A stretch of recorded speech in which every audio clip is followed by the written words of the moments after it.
Amigas, amigos, qué gusto saludarles desde la parroquia de los Santos Cosme y Damián, en donde siempre les recuerdo que no tengo un estudio profesional, sino es la oficina parroquial.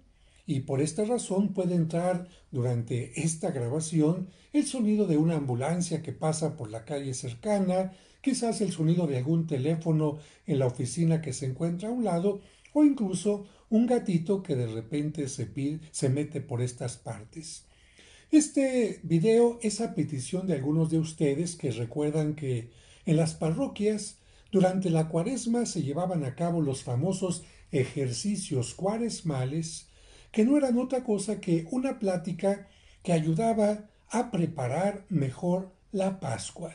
Y no una plática, sino varias pláticas de lunes a viernes, e incluso se dividían para niños, para jóvenes, para adultos o para matrimonios.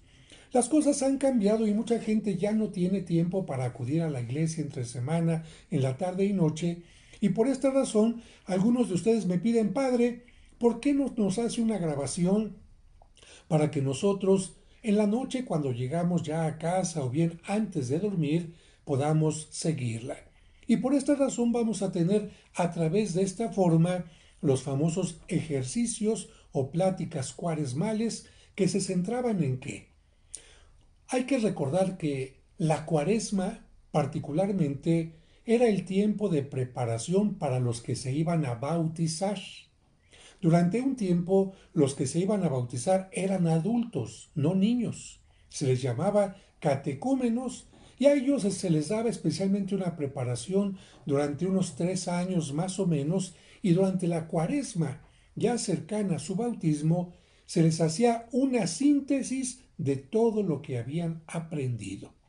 De hecho, los domingos de la cuaresma se hace una síntesis de la historia de la salvación, el pecado original, después vendrá el llamado de Abraham, Moisés, alguna otra cosa más, hasta llegar a el tiempo de Jesucristo.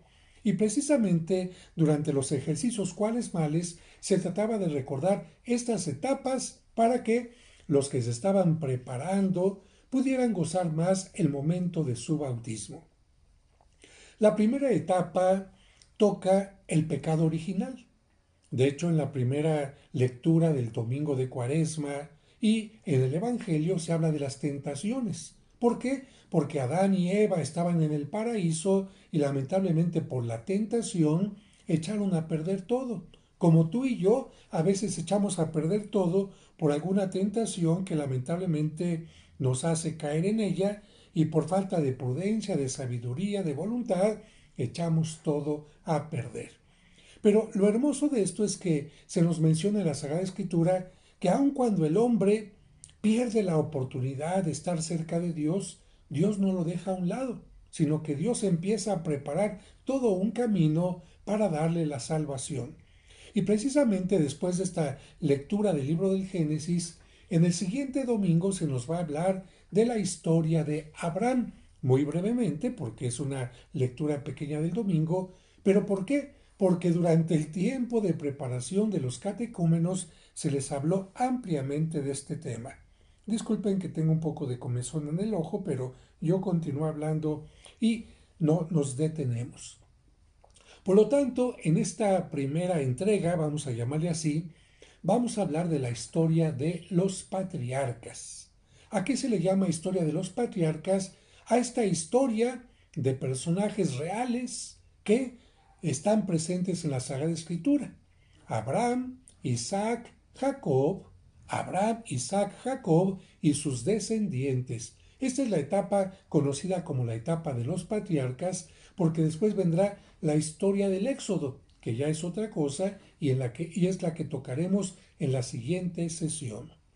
Para que te ubiques, para que se ubiquen, este periodo se podría desarrollar a partir del año 2000 antes de Cristo, o sea, hace unos 4000 años, y vamos a hablar precisamente de Abraham, Isaac, Jacob, que después cambiará su nombre por Israel.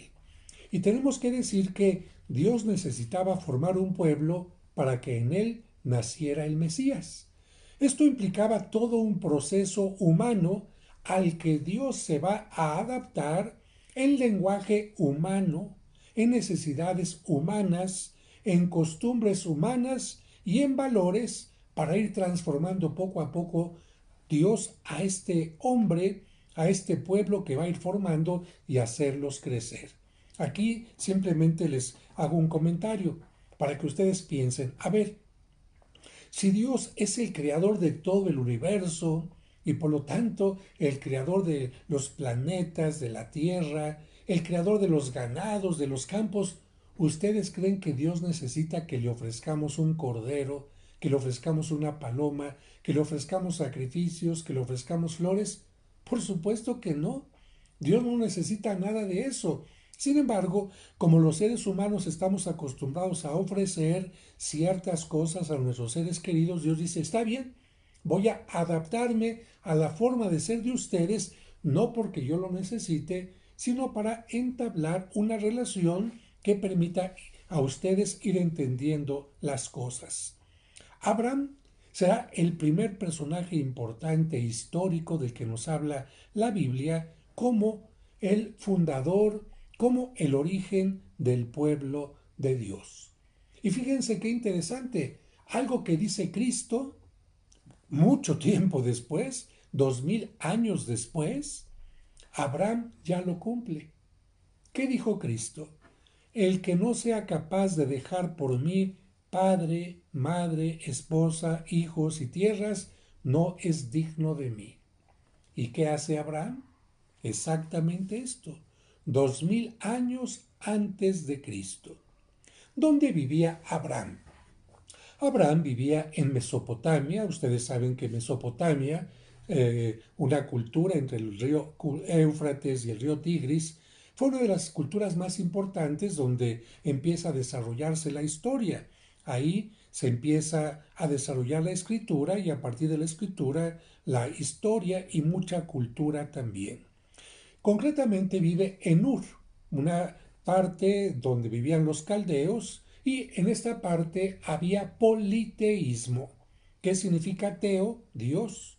Teísmo, dioses. Poli, muchos dioses. Así que Abraham vivía rodeado de gente que creía que el sol era Dios, que la luna era diosa, que la tierra era diosa, que los mares eran dioses, en fin. Pero Abraham es elegido por Dios. ¿Por qué? Porque Abraham, dentro de su mente, dentro de su reflexión, empieza a decir, no, el sol es maravilloso, pero no es Dios. Tiene que haber sido creado por un Dios, y la luna por el mismo Dios, y los mares por el mismo Dios. Quiere decir que Dios elige a Abraham porque es monoteísta, porque cree en un solo Dios, y será mucho más fácil que Abraham, que cree en un solo Dios, pueda seguir el camino que Dios le va a mostrar. Para formar un nuevo pueblo, piensa Dios, es necesaria una nueva tierra. ¿Para qué?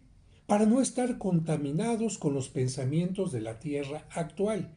Si Abraham seguía en medio de los caldeos, era muy difícil que pudiera tener descendencia que creyera en un solo Dios. En cambio, apartándose de esta tierra, sería mucho más fácil que pudieran todos sus hijos descendientes creer en un solo Dios. Por lo tanto, Abraham va a dejar Ur para ir a Canaán, cerca del Mediterráneo, que en la actualidad corresponde a qué parte, padre. Bueno, Canaán en la actualidad es Israel, Palestina, la franja de Gaza y Cisjordania, la zona occidental del Jordán y algunos puntos de Siria y Líbano. A toda esa parte se le llamaba antes Canaán. Y quiero decirte que con Abraham se va a realizar la primera alianza de Dios. Y vamos a entender esto. En Mesopotamia ya se había desarrollado una cultura y por lo tanto una sociedad organizada y sobre todo el comercio. Y en aquel tiempo el ser humano había aprendido a hacer pactos, contratos, que en la Biblia se llaman alianzas, en las que cada una de las partes se compromete a algo. Esto es un pacto, un contrato y una alianza. Y algunos estudios mencionan que algunos lugares, por considerar la sangre algo sagrado, los que querían hacer una alianza se hacían una incisión, un corte. ¿Para qué? Para sellar, para firmar con su propia sangre esa alianza. Pero que posteriormente, en lugar de hacer estos cortes donde juntaban la sangre o la dejaban caer en algún documento o algo, posteriormente pasó para hacerse las alianzas con la sangre de animales, por lo que había animales que se tenían que sacrificar. Bueno, ahora tenemos que decir que Dios le hace a Abraham una promesa, le dice, haré de ti una gran nación y te bendeciré. Voy a engrandecer tu nombre y tú serás una bendición. Bendeciré a quienes te bendigan y maldeciré a quienes te maldigan. En ti serán bendecidas todas las razas de la tierra. Así que Dios le hace una promesa y después vendrá una alianza en la que Dios se compromete a darle descendencia y una tierra. Porque ¿cómo va a ser Abraham padre de una gran descendencia si no tiene hijos? Ahora, precisamente para hacer esta alianza, Dios le va a pedir a Abraham animales. Como ya te dije, Dios no necesita este sacrificio de animales, pero como en aquel tiempo se acostumbraba también cortar un animal, poner un animal de un lado, una parte de un lado y otra del otro, y pasaba por el medio uno y después el otro que hacían la alianza, y después quemaban los animales o lo que fuera, Dios se va a adaptar a esto. No es que Dios necesite esto, Dios se va a adaptar a la forma de pensar de aquel tiempo y le va a pedir a Abraham el sacrificio de una ternera, una cabra, un carnero de 3 años, los 3 animales, una paloma y un pichón. La ternera, la cabra y el carnero tenían que estar partidos a la mitad, para lo que ya te comenté. Pero Abraham hace esto, coloca los animales y Dios no se hace presente. En las alianzas humanas estaban los dos que hacían el pacto y pasaba inmediatamente uno y después pasaba el otro, pero Dios no se hace presente. Pasan las primeras horas, no se hace presente, empieza a atardecer, no se hace presente, empieza a anochecer y no se hace presente. ¿Para qué? Para que Dios vea que Abraham está comprometido y que no va a haber nada que lo detenga. Nada de que ya me cansé y ya me voy. No. Abraham tiene que ahuyentar a todas las aves de rapiña que empiezan a bajar para comerse aquellas presas y ahí tiene que espantarlas espantando hasta que llega la noche y con eso Abraham está mostrando que tiene todo su interés en hacer esta alianza con Dios. En ese momento, Dios le advierte pues que sus descendientes serían forasteros en una tierra que no era la suya y que los esclavizarían 400 años, pero que después regresaría a esta tierra. Así que Dios también habla claro. Abraham, no porque te vaya a dar una descendencia todo va a estar bien. Vas a tener descendientes que van a estar un tiempo en esclavitud. Está anticipando lo que va a pasar en Egipto, pero eso lo veremos después. Y llega el momento en que Dios hace la alianza pasando como.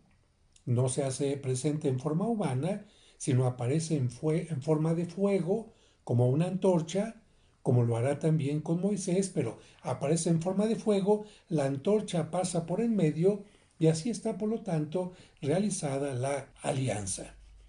Va a nacer posteriormente un hijo de Abraham, pero no un hijo como quería Abraham. Y les voy a contar por qué. En aquel tiempo Dios permitió, porque se adapta a los seres humanos, a que Abraham tuviera dos mujeres. Sí, una mujer era la esposa oficial, vamos a decir así, y Dios permitía también que aquellos hombres tuvieran relaciones con las esclavas o sirvientas de la mujer. Las mujeres tenían esclavas o sirvientas, como así se les llamaba, y el hombre podía tener relaciones con aquellas mujeres. Porque una cosa tengo que explicar. Imagínate cuando ahora nace un niño y viene, por ejemplo, volteadito y se le enreda el ombligo, o tiene problemas en el nacimiento, o en fin, muchas cosas. ¿Qué pasaba en aquellos tiempos? Que muchas mujeres morían en el parto o que muchos niños morían en el parto. Y como se trataba de que un grupito pequeño de personas crecieran para formar un clan, una familia, una tribu, y no fueran atacados fácilmente por otros clanes, familias o tribus, Dios permitía que tuvieran varias esposas para que tuvieran muchos hijos. Si algunos morían, bueno, seguían adelante. Si alguna esposa moría, la otra esposa o esclava seguían adelante. Y así el clan iba creciendo, la tribu iba creciendo. Por eso Dios permitió en una etapa del Antiguo Testamento que los que le seguían tuvieran varias esposas, pero esto iría cambiando poco a poco. Pero como Sara no podía tener hijos, entonces el primer hijo que va a tener Abraham fue de su esposa Agar. Y el hijo de la esposa Agar se llamó Ismael.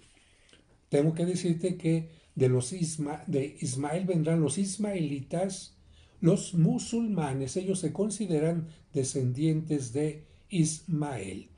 Pero aquí algo muy importante, Abraham no se sentía contento porque para que un padre se sintiera contento tenía que tener un hijo con la esposa. Pero es que ya tenía un hijo con la esclava. No era lo mismo. El pensamiento de aquel tiempo era un hijo de la esposa es el hijo de la bendición. Cuando Abraham tiene 99 años, porque en este tiempo las personas viven muchos años para indicar que mientras más cerca del paraíso de Adán y Eva estaban, vivían más años, y conforme nos fuimos alejando de ese periodo vivimos menos, precisamente por la lejanía de Dios. Abraham tenía en este tiempo 99 años y Dios le va a pedir a Abraham otra alianza. Va a hacerle otra alianza que puedes encontrar en el capítulo 17 y tiene que ver con la circuncisión. ¿Por qué los judíos hasta este tiempo se siguen circuncidando? ¿Por qué Hitler fácilmente reconocía a los judíos cuando quería mandarlos a los campos de concentración? Porque todos los judíos tienen la circuncisión. ¿Qué dice este capítulo 17 del Génesis? Esta es mi alianza que voy a pactar contigo. Tú serás el padre de una gran multitud de naciones.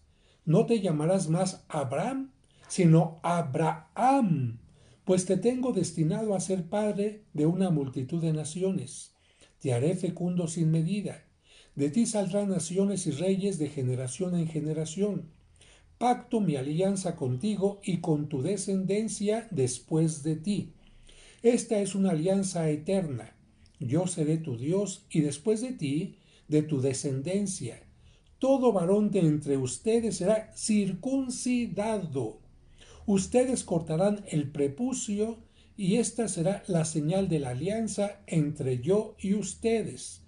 Todo varón será circuncidado a los 8 días después de su nacimiento. Por eso Jesucristo fue circuncidado a los 8 días de su nacimiento y de hecho cuando se circuncidaba a un niño es cuando se le daba el nombre. La Biblia más adelante también va a dejar de lado la circuncisión y nos va a decir que lo más importante es la circuncisión del corazón, en todo caso, no solamente purificar, limpiar el pene, sino limpiar, purificar el corazón. Y esto de la alianza, pues también tiene una cosa muy particular, porque en aquel tiempo también se hacían alianzas con el cuerpo, marcas, tatuajes, etcétera, y Dios dice, bueno, una alianza en la carne para que no se te olvide, porque a veces necesitamos algo marcado para que no se olvide. A Sarai, así se llamaba la esposa de Abraham, Dios también le cambió el nombre por Sara y le dijo a Abraham que ella también sería la madre de una gran multitud. Por eso Abraham significa padre de muchos y Sara madre de muchos. En ese momento, cuando Dios le dijo a Abraham que su esposa sería madre de una gran multitud, Abraham se rió. Y en otro pasaje también del Génesis, cuando Sara se enteró de esto, también se rió. Pero Dios le aseguró que tendría un hijo con Sara y le pondrían el nombre de Isaac. ¿Y saben qué significa Isaac? El hijo de la sonrisa.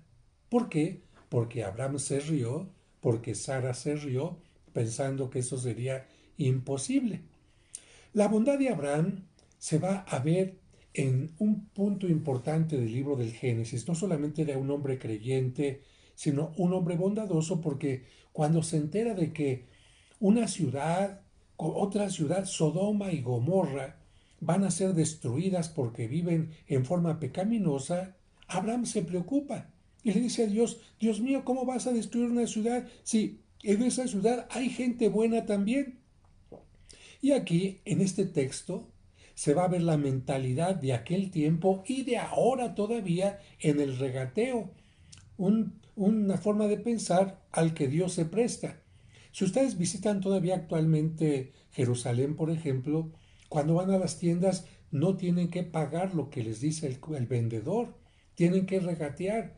El vendedor les va a pedir 100, ustedes ofrezcan 20, el vendedor les va a pedir 80, ustedes ofrecen 40, el vendedor va a pedir 60, ustedes ofrecen 50, en fin, es un regateo. Y fíjense qué curioso que esta manera de comerciar de aquel entonces, que sigue hasta ahora, Dios acepta tenerla con Abraham. Imagínense Dios prestándose a un regateo. ¿Por qué? Porque Dios está adaptando a la mentalidad de aquel tiempo, a la mentalidad de Abraham. Dios no puede exigirle a la gente de aquel tiempo lo que exigirá después, porque quizás no lo comprenderían. Y entonces Abraham le dice, Señor, ¿vas a destruir aquella ciudad si hay 100 gentes? No, no, no la destruiré. Pero ¿qué tal si hay 80? ¿Pero qué tal si hay 70? ¿Pero qué tal si quién sabe qué? Como diciendo, ¿en cuánto me lo dejas? Y finalmente Dios dice, si hay, aunque sea pocos justos, yo no la destruiré.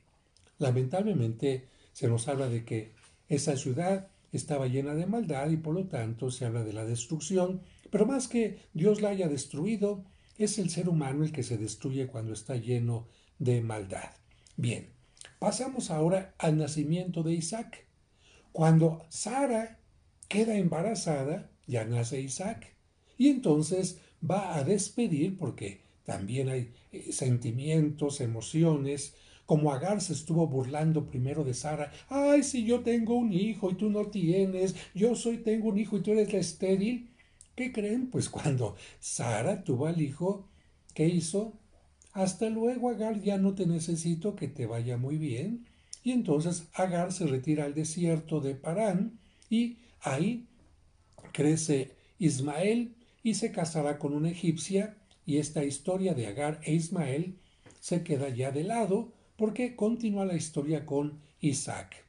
Cuando el niño ya está más grandecito, Dios le va a decir, ahora quiero que me lo sacrifiques. Aquí vuelvo también a mencionar qué pasaba en aquel tiempo. En aquel tiempo donde vive Abraham, la gente estaba acostumbrada a sacrificar a niños recién nacidos. No lo veían como algo malo. Fíjense, algo parecido a nuestro tiempo. Alguien va a decir, pero qué terrible, ¿cómo matar a niños recién nacidos? Bueno, lamentablemente esto lo puedo comparar a que mucha gente en nuestro tiempo ve como normal el aborto, matar a inocentes en el vientre de su madre. Así que, así como actualmente con la mentalidad grande, científica, etcétera, del ser humano con los derechos actuales, imagínense en aquel tiempo, donde a los niños no se los consideraba tan importantes que tuvieran derechos, en aquel tiempo se sacrificaban muchos niños cuando nacían. ¿Por qué lo hacían? Porque la gente pensaba que como el primer hijo, especialmente, era una bendición de los dioses, si se lo ofrecían a los dioses les iban a multiplicar campos de siembra, les iban a multiplicar más hijos. En cambio, si no le ofrecían al primer hijo, no les iban a dar nada. Y esto era común. Por eso seguramente cuando nace Isaac, Abraham piensa que Dios se lo va a pedir. Pero curiosamente Dios no se lo pide. ¿Y por qué no se lo pide? Miren, yo les aseguro que si una mamá pierde a su hijo recién nacido, por supuesto que le va a doler, por supuesto que va a sufrir, pero no es lo mismo que ese niño nazca y que la mamá lo vea crecer y gatear y caminar y decir las primeras palabras, mamá, papá, y verlo crecer, crecer, crecer, e irse acostumbrando cada vez más al niño. Precisamente por eso, Dios, sabiendo que esto va a ser más difícil, le va a hacer una prueba más difícil a Abraham. Y no le va a pedir al niño Isaac que se lo sacrifique cuando está naciendo, sino se lo va a pedir cuando está llegando ya a esta edad en la que muchos consideraban que el niño se comenzaba a convertir en un hombrecito. Y aquí hay un problema porque si Dios le ha prometido a Abraham que va a ser padre de una gran descendencia, ese es el puente, Isaac es el puente para eso, y Dios le pide que se lo sacrifique, entonces el puente, el camino para tener una gran descendencia, se acaba. Y parece entonces que Dios no va a cumplir su palabra, no va a cumplir con el pacto. Y Abraham se pone a pensar, a ver, si yo, que soy humano, lo voy a cumplir, Dios lo tiene que cumplir. ¿Cómo le va a hacer? No sé, no sé, pero Dios no puede fallar su palabra. Y le va a pedir Dios que vaya a sacrificar a ese niño a la región de Moria, al monte Moria, que es donde el actual Jerusalén. Precisamente por esta razón, Jerusalén es tan importante para los judíos. Cuando llega el momento de sacrificar a Isaac, ustedes ya lo saben bien, Dios lo detiene y le dice, no, te estaba haciendo una prueba nada más para ver si eras capaz de dejar todo por Dios, para ver si es más importante Dios que todo lo demás, porque eso es importante.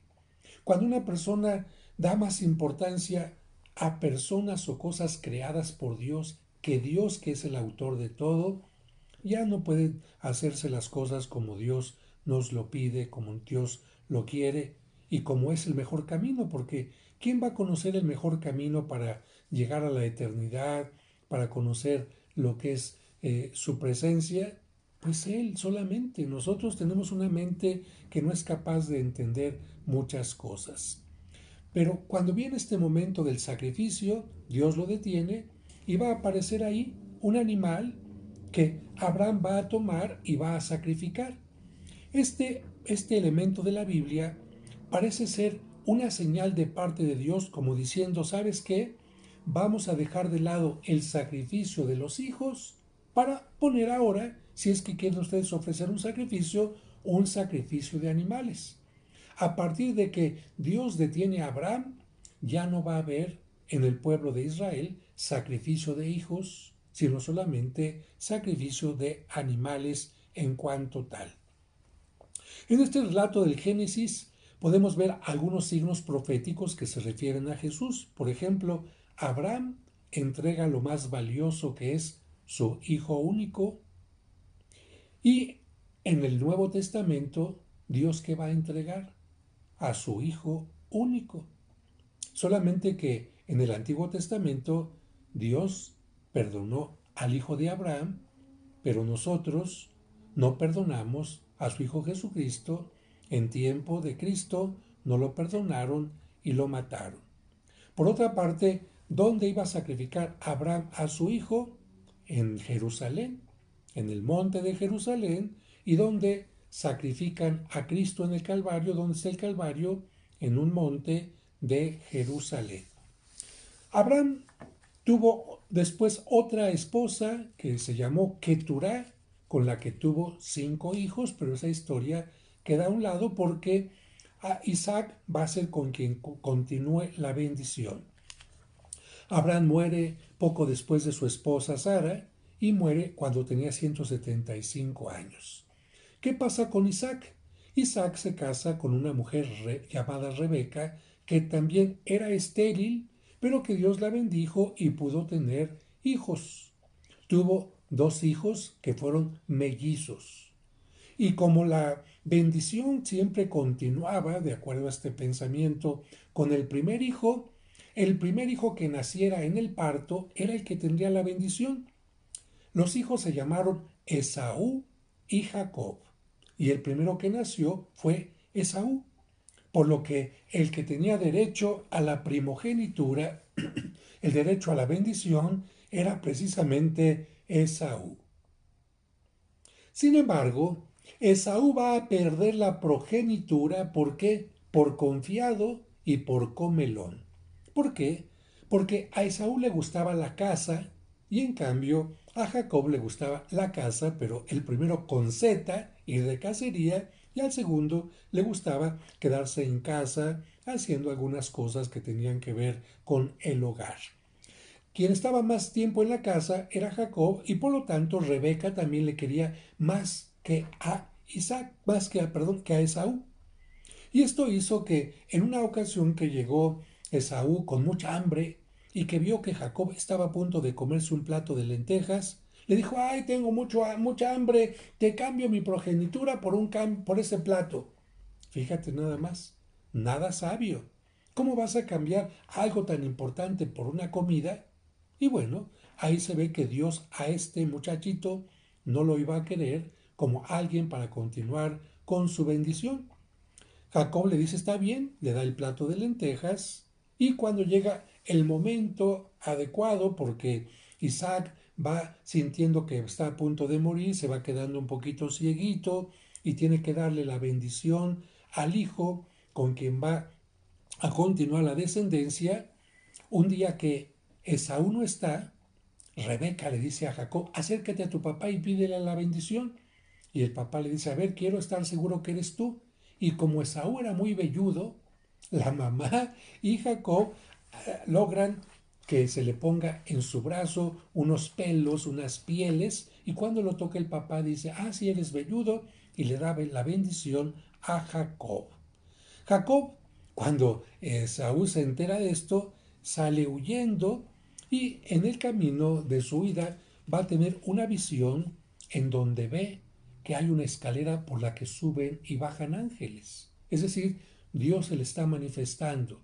Y esta escalera por la que suben y bajan ángeles en el arte cristiano representa ¿a quién? A Cristo, porque a través de Cristo se une el cielo con la tierra. Y también a la Virgen María le llaman escalera del cielo, porque gracias a ella Cristo vino al mundo. Jacob tiene primero este sueño y después del sueño Dios le promete darle la tierra en la que está descansando, donde se ha quedado dormido, y le habla de una gran descendencia y le dice que aunque habrá problemas con sus descendientes regresarán a donde él se encuentra, de Egipto a este lugar. Jacob le llama ese nombre Betel y va a llegar a la casa de su tío Labán. ¿Quién es Labán? Hermano de su madre, hermano de Rebeca, y ahí se va a enamorar de Raquel. Pero para casarse tuvo que aceptar algo que le pidió el suegro. Su suegro le dijo: mira, te quieres casar con mi hija, tienes que aceptar trabajar 7 años para mí. Y bueno, acepta el compromiso, pero resulta que cuando va a tener la noche de bodas, el suegro le cambia, fíjense, Labán le cambia a la mujer por la hermana mayor. Yo creo que Labán ha de haber dicho, como dicen los mexicanos: chivo saltado, chivo quedado, digo, no sea que se me vaya a quedar esta hija. Y entonces Jacob tiene la luna de miel con esta mujer, él queda casado con esta mujer y cuando se entera dice: no es posible, si yo la que quiero es a Raquel. Labán le dice: muy bien, te la daré, ¿verdad? Pero te quedas otros 7 años conmigo. Y sí, efectivamente se le entrega la siguiente semana, pero entonces ¿cuántos años tuvo que trabajar Jacob para poderse quedar con Raquel? 14 años. La primera esposa se llamó Lía y la esposa querida fue Raquel. Pero, como les he comentado, el esposo podía tener relaciones con las esposas y con las sirvientas de las esposas. Y Lea tenía esclava a Silpa y Raquel tenía esclava a Bila. Así que Jacob eh, tuvo 13 hijos. Ay, padre, sabíamos que 12. No, tuvo 13. Lo que pasa es que tuvo una hija, pero a las hijas no se les considera como parte de las tribus por las cuales continúa la descendencia. De su primera esposa, Lea tuvo a Rubén, el hijo mayor, a Simeón, a Leví, que es el que va a dar origen a la tribu levítica, que se encargarán de ser sacerdotes, que tuvo también a Judá, que va a ser de donde van a venir los judíos. Judá va a tener a Isaacar, a Zabulón y a Dina. Dina, que era la mujer. Pero como las mujeres no contaban, entonces se habla solo de las 12 tribus de Israel. Después Jacob de Bila, la sierva, de Silpa, la sierva de Lea, tuvo a Gad y a Aser.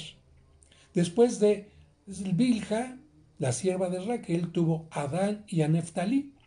Y con Raquel, finalmente, al final de todos, tuvo a 2 hijos.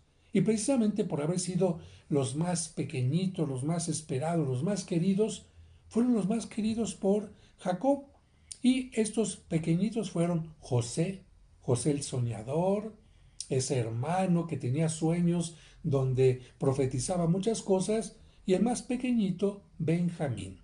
Y cuando nace Benjamín, lamentablemente Raquel muere. Raquel muere, ¿dónde? En Belén. Fíjense qué interesante. Muere en Belén, donde nace el hijo más querido. Pero Jacob se queda por lo menos con José y continuamos con la historia. Sigue caminando en una ocasión Jacob y va a ver a un ángel, a un representante de Dios, y dice, este es de Dios, le voy a pedir que me bendiga. Y lo toma y el ángel dice, no te voy a bendecir. Y Jacob dice, sí me vas a bendecir. Y se la pasan luchando toda la noche porque Jacob dice, yo no lo dejo, es una oportunidad maravillosa. Y finalmente cuando llega el amanecer, el ángel lo bendice, pero lo deja herido de un muslo, por lo que hasta estos días los judíos no pueden comer determinado muslo de determinados animales. Y en ese momento el ángel le dice, te voy a cambiar el nombre. ¿Por qué? Porque en la Biblia cuando se le cambia el nombre a una persona significa que esa persona entra en una mayor relación con Dios. Y ahora le va a dar el nombre de ¿qué? El nombre de Israel, que va a significar en hebreo fuerza de Dios. ¿Cómo se llamaba? Jacob. ¿Cómo se va a llamar ahora? Se va a llamar Israel. Israel. Bien, van a crecer los 12 hijos de Jacob, y de cada hijo que se casa con su propia esposa vendrán hijos, hijos, hijos, y a cada uno de estos hijos con su grupito se le va a llamar su tribu. Así que si Jacob tuvo 12 hijos, 12 hijos que tuvieron descendencia, ¿cuántas tribus tuvo Israel? ¿Cuántas tribus tuvo Jacob? Las 12 tribus de Jacob, las 12 tribus de Israel. Aquí se va a entender también esto. Así como el pueblo de Israel se fundamentó en 12 tribus, Cristo va a querer fundamentar su nuevo pueblo, que es la iglesia, con 12 apóstoles. 12 en el Antiguo Testamento, 12 tribus, 12 apóstoles en el Nuevo Testamento. Y para indicar que Dios quiere que se salven tanto los judíos que crean en Cristo como quienes forman parte de la iglesia, entonces en la Biblia se utiliza la multiplicación de 12 por 12, ¿qué? 12 por 12, 144. Y para que se vea que Dios quiere muchos, muchos, 144,000. Por eso cuando en la Biblia se menciona que Dios va a salvar a 144,000, significa que el corazón de Dios es enorme y que quiere salvar a todos. O bien, en el Apocalipsis también se suma el 12 y el 12, 24, y aparecen signos también de este tipo. Bien, ¿cómo continúa la historia? Y estamos ya a punto de terminar. José, este hermano tan querido por Jacob, va a tener sueños, donde ve que 12 espigas se inclinan ante él o que algunas cosas pasan indicando que sus hermanos se van a inclinar ante él y lo van a reconocer como alguien importante. Como los hermanos dicen, este ya se está pasando, si de por sí es uno de los menores y siente que le vamos a rendir pleitesía, y como el papá también lo apapacha, es un poco consentido, llenos de envidia, dicen vamos a matarlo.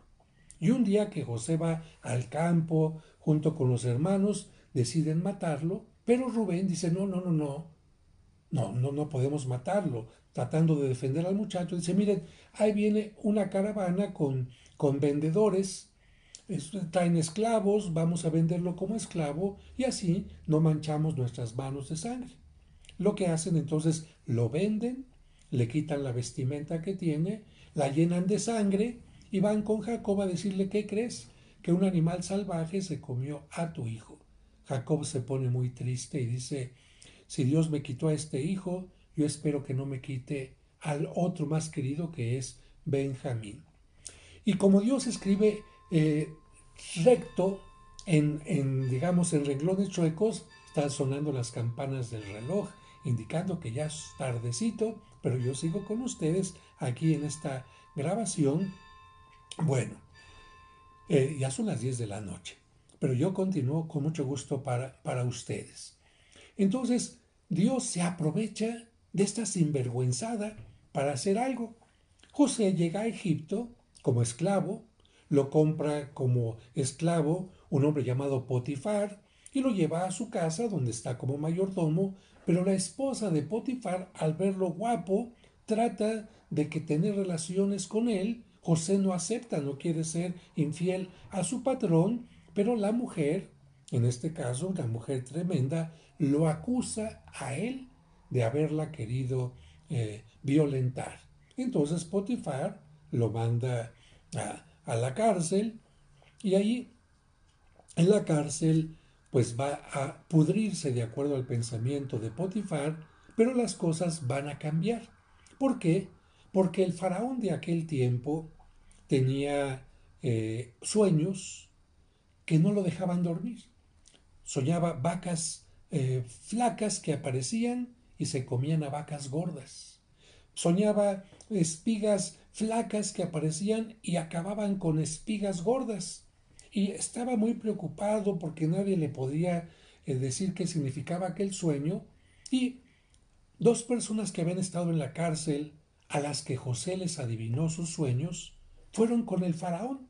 Bueno, una de ellas porque a una le adivinó que lo iban a matar y lo mataron, pero a otro le adivinó que el faraón lo iba a perdonar y cuando el faraón perdonó a esta persona y se salvó, fue con el faraón y le contó, oiga, usted está buscando a alguien que le adivine su sueño, en la cárcel hay una persona así, así y así.